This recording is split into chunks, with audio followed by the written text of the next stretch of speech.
Yeah, just want to start with, I don't want to downplay how much we feel for Trey. That was our guy. We wish he was still out here and doing his thing.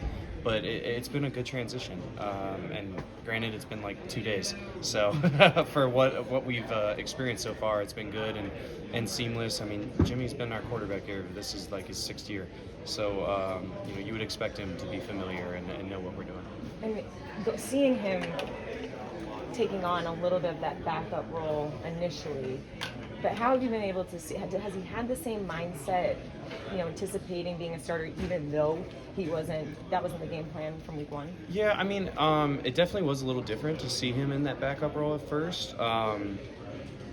But even then, I still remember the first practice that he was back here.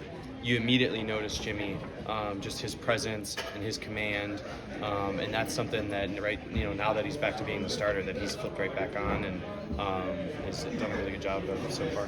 Keep talking about his voice in the huddle. What is it about Jimmy's voice? It's just clear. It's distinctive. He's a leader. It's commanding. That's just kind of something that I've literally said from 6 years ago. That was one of the first things I noticed about Jimmy when he steps into the huddle. Is just how much he takes command of the huddle and. It's just really well at orchestrating that sort of stuff. What about the line of scrimmage, his cadence?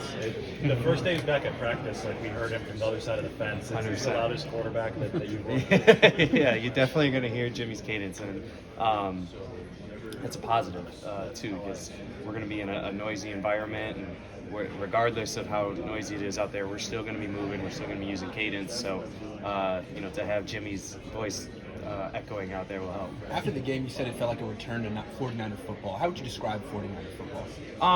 I didn't say it was a return. I just said it felt like Niners football, which I really meant it kind of felt the same. We've been running the ball since the first snap this season. So that's what I was kind of getting at, is that not too much had really changed. Thanks, Kyle. Thank you. Yeah.